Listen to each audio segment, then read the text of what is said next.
PGI के डॉक्टरों ने 2 साल के एक बच्चे के दिमाग से 4.5 सेंटीमीटर का ट्यूमर जो है नाक के रास्ते एंडोस्कोपिक तकनीक से सफलतापूर्वक हटाया है। ये दुनिया में सिर्फ दूसरा मामला है जब इतनी कम उम्र की बच्ची में इतना बड़ा ब्रेन ट्यूमर बिना सिर खोले नाक के जरिए हटाया गया हो। ये बच्ची उत्तर प्रदेश के अमरोहा की रहने वाली है। उसे बीते 4 महीनों से दोनों आँखों से दिखाई देना बंद हो गया था। शरीर में हार्मोन की कमी पाई गई थी। बच्ची को पीजीआई लाया गया, तब जाँच में पता चला कि उसके दिमाग के बीच एक बड़ा कठोर और कैल्सिफाइड ट्यूमर है जो कि आंखों की नसों और अन्य नाजुक हिस्सों के पास था। पीजीआई के डॉक्टर ठंडा पानी एसएस ने बताया कि आमतौर पर ऐसे ट्यूमर ऑपरेशन के लिए सिर खोलकर निकाले जाते हैं, लेकिन इस बार डॉक्टर की टीम ने नाक के रास्ते से ही एंडोस्कोपिक सर्जरी करने का फैसला किया। दिमाग पर खिंचाव न पड़े। 2 साल की बच्ची में ये बेहद ही चुनौतीपूर्ण था क्योंकि नाक की संरचना छोटी होती है और हड्डियां पूरी तरह से विकसित नहीं होती है। इस केस के बारे में कहें, ये बच्चा 2 साल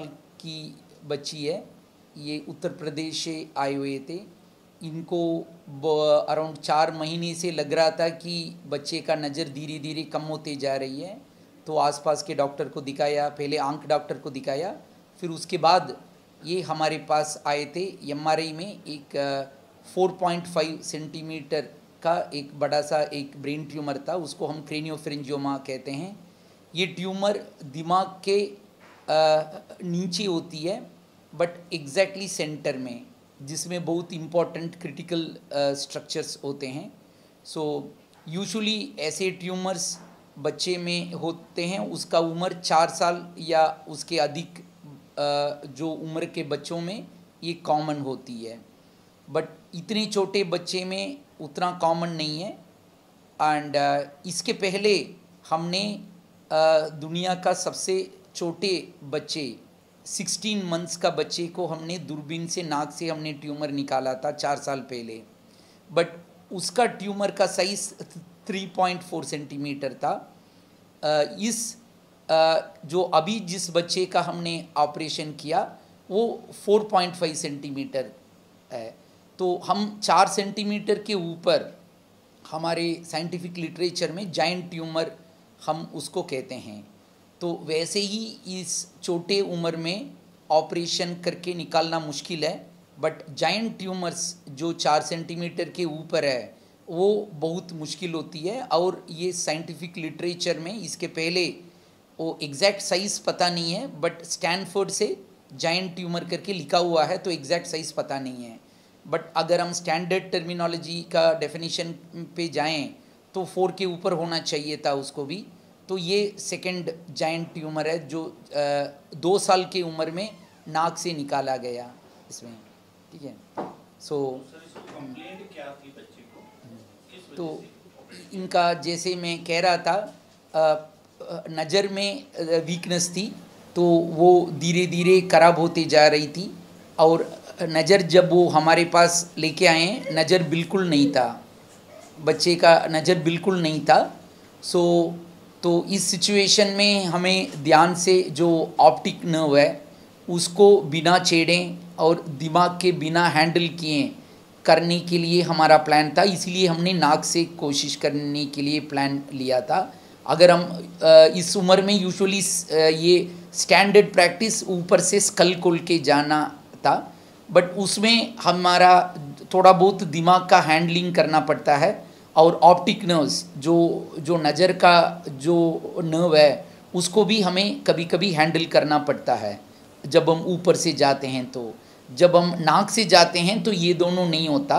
सो इसीलिए जो ऑप्टिक नर्व का जो भी प्रॉब्लम्स और जो दिमाग रिलेटेड साइड इफ़ेक्ट सर्जरी का वो हम अवॉइड कर सकते हैं। उसी मकसद के साथ हमने दूरबीन से नाक से किया है। तो सर क्या बताएंगे सर, जैसे पिक्चर पीछे लगी है, थोड़ा सा आप बताएंगे कि कैसे किया गया?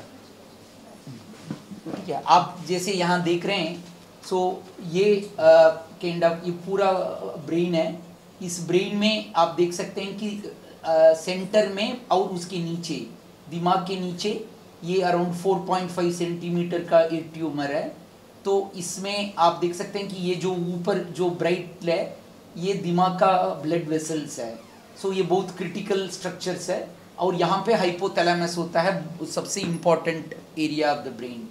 सो एंड यूजुअली हम ऊपर इस एरिया में हम ओपन करके जाते हैं, जो हम क्रेनियोटमी करके जाते हैं, बट जब हम ऊपर इसको खोल के जाते हैं तो इसको थोड़ा सा रिट्रैक्ट करना पड़ता है और ऑप्टिक नर्व्स यहाँ पे ऊपर स्ट्रेच्ड होती है ऑलरेडी। इतना आप देख सकते हैं कि सिर इतना छोटा है, छोटा बच्चा है और ट्यूमर इतना बड़ा है, तो ऐसी सिचुएशन में optic nerve already stretched out होती है, तो इसमें ऊपर से जाएंगे तो थोड़ा भी छेड़ेंगे तो और प्रॉब्लम काइंड ऑफ परमानेंटली हो सकता है।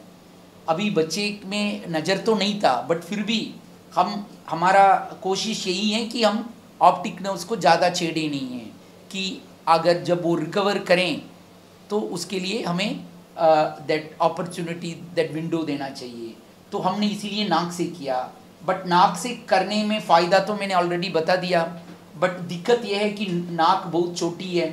आप देख सकते हैं कि दोनों नॉस्ट्रल्स इतने छोटे हैं, तो हम इसमें बहुत छोटा एंडोस्कोप यूज़ करते हैं और इंस्ट्रूमेंट सारे छोटे छोटे यूज़ करते हैं। और आप देख सकते हैं कि बड़े लोगों में साइनसेस होता है, जो एयर पैसेजेस है, वो एयर पैसेजेस हमें रास्ता देता है अंदर जाके ट्यूमर निकालने में, बट छोटे बच्चे में वो साइनसेस डेवलप उतना नहीं होता है। आप इसमें जो